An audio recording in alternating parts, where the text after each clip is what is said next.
In the current economic downturn, homelessness has become a very important issue. From Community Action Partnership in San Luis Obispo, California, we have with us the Executive Director, Elizabeth Biz Steinberg, who's going to tell us about her unique programs that are countywide serving the homeless. Welcome, Biz. Thanks, Tim. Glad to be here. And you brought a guest with you to talk about your project. Yes, Shawn Eisen has been our Maxine Lewis Memorial Shelter manager for 12 years, and she just got a day job. She's running the Prado Day Center now, which is our complimentary service, and she's our expert. She's going to share some key information about what we have learned about the homeless population in San Luis Obispo County. Welcome, Shawn. Thank you. I'm very anxious to hear what you're finding out about the changes in homeless people today. In my 12 years experience, I've seen a trend and change and a shift. Unfortunately, we're seeing more children and more families. We're seeing probably more, double what we were when I first started. Because the traditional view of homeless people is that a single man or someone who has an alcohol problem who is out on the street. But what are you finding in terms of these families that you're serving? We're always trying to dispel the myth because it is families, it's elderly, it's people with disabilities mentally and physically. We had a family recently who was displaced because of a house fire. They were uninsured and they didn't have any resources, no safety net, and they ended up in our services. And we provided wraparound services. We have the night shelter. We serve dinner and breakfast. We work along with Interfaith Coalition for the Homeless. They've been involved with us for 20 plus years. And they help us with our overflow program where we house our families every night. And we also have our day center services. How many people are you touching daily through your homeless programs? Saw upwards of 147 last couple weeks. Oh, 147 a day. Yes. And plus the families and individuals who are maybe not living in the shelter or going to the day center anymore because they got our services, but are still in our case management approach countywide. So you, in your homeless services program, you have the residential, but then you follow individuals and families as they try and transition back into the community. Over how much time do you follow them? We'll follow them as long as it takes. Usually we're cut off at about a year. They're pretty self-sufficient at that time. At that point. And we have North County Case Management Services, South County Case Management Services, and San Luis Obispo Case Management Services that work within the night shelter and the day shelter. And what would a case manager do to help a homeless individual or family? Tie them into any resources that they may not have even known they were available for. Get their children child care, get them emergency food stamps, get them onto the housing lists, get them therapy or drug or alcohol treatment, or help them back into school or help them back into the workforce. We really want to provide self-sufficiency and have them take those steps. Now, I can't imagine if I suddenly lost my job and, say, through a fire, lost my home, I wouldn't know what to do.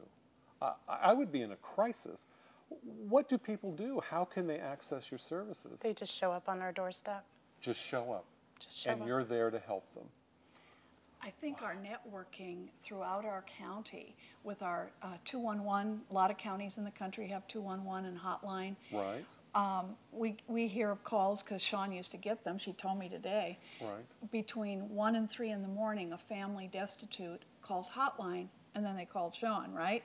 So we are there, but we're only there because of the knowledge and the education that we've been able to provide working in concert with our partners. Because we can't do any of this by ourselves. Absolutely. Now, Shawn, this must be challenging work for you personally. Rewarding, but challenging work. How have you managed to deal with it for 12 years? That's a long time. The successes. Wow. Those motivate you to keep going? Absolutely. And there's far more successes than you would believe. And it warms your heart and it breaks your heart. Oh, absolutely. That's wonderful. Now, Biz, I'm curious, Under the Recovery Act, are you able to utilize some of those resources to help in solving this problem? Yes, thank goodness for the Recovery Act. It came at the right time. I'm looking at Sean because Sean, in her commitment and devotion to the homeless, I don't think she'll ever leave the homeless population. But she was working, you know, our night shelter, nights, weekends. So the Recovery Act is funding the day center position at the Prado Day Center, which she started, I think, September 1st. So the recovery dollars is helping our homeless population right out of the gate. One of the first positions funded was Sean's position.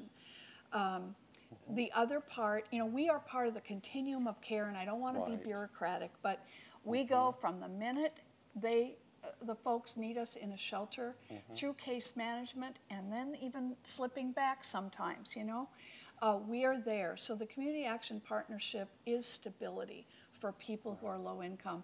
The stories that our case managers share with us and people like Sean, that is, when she said the successes, because they far outweigh the situations that may not move ahead. The other activity that we've been involved in that many cities and counties across the country are, everyone's heard of the 10-year plan to end chronic homelessness. We have our own plan, but it's called A Path to Home. I like San that, Luis, a path to home. A path to home, because we found it is a path. And sometimes people can move down the path a little sooner than others. Our vets from Vietnam as well as Iraq right now, we work very closely with the Veterans Office, and there are recovery funds that are helping the veterans. I think that we're very conscientious at not duplicating service with our partners. So this is leading, now that we have this plan, it's been blessed by all 7 cities and our county. It's a miracle. Sean, you mentioned success. Can you tell me about a specific success story that comes to mind? We had an 87-year-old woman a couple years ago. She was living in a mother-in-law unit of her son's house, and her son died in a car accident. Oh, no. Tragic. And her family ended up selling the property and displacing her. Oh, dear. And it's such a struggle trying to live on your Social Security and find a place with no savings and, again, no safety net. Right. So what did you do to provide assistance to her? Well, we scooted her over to the Department of Social Services first and foremost to get her food stamps and make sure that her somehow her Medicare had fallen through the wayside, and her son had helped with tying her needs together as well. So everything fell apart for her. We got her into counseling right away. She was very devastated. She was also, we got her into hospice, trying to deal with her son's death and just this struggle. And we just loved her and assisted her the best we could and got her quickly on case management. She was a desperate case to try to move forward as quickly as possible. And then what was the outcome of what you did at Community Action? She is housed. She's in senior housing, not assisted living. She's living on her own. That's good. Wonderful. And she's taking care of everything herself. And she's networked with some ladies. She plays cards, she plays games, and she has a social life again. Yeah, that is terrific. Now, some viewers could empathize with a senior in that position, but sometimes professional people, particularly in the current economic downturn, have been shocked at their vulnerability and the thinness of the safety net. Has anyone come to you who might be like me, who is employed and then suddenly life changes? Due to this economy, we're seeing a lot of people who led successful lives, and due to jobs ending recently, particularly we had a man who was high corporate, and he did struggle with the jobs coming down, and he ended up, he is bipolar. He had an episode, and that just drove him further into depression, and you know, he was one of those cuts as well. And he tried to struggle. He had spent all of his savings trying to go out and find those other high corporate jobs and try to deal with his depression. And it really wounded him as the male psyche for yes, not yeah. having a job as Right, well. right. So that threw him even further. And eventually, you know, he sold all his worldly goods and sold his car just trying to get by. And he finally came to our shelter. And then how did you turn his life around?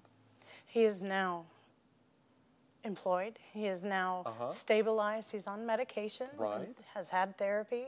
And he just recently housed. So Right. he's doing well for himself. He is really uplifted, and he's feeling much better about his life. So you got him into shelter, and then with your case management, got him stabilized, and now he's progressing so he can be independent and housed on his own? Yes. Oh, that is really terrific.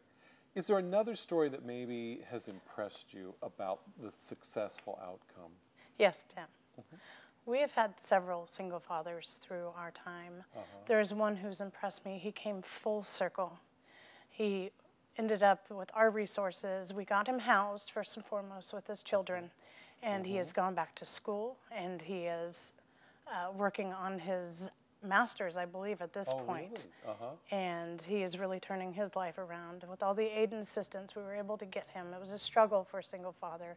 We needed to get all those safety nets in there for him, and the child care, and get them into school. And That must be really gratifying. I can see why and how you have worked in this field for so long.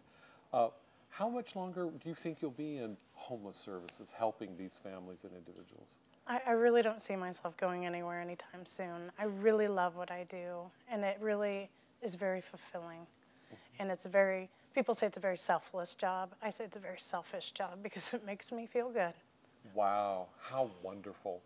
What an incredible story of community action helping families and individuals who are homeless in San Luis Obispo County.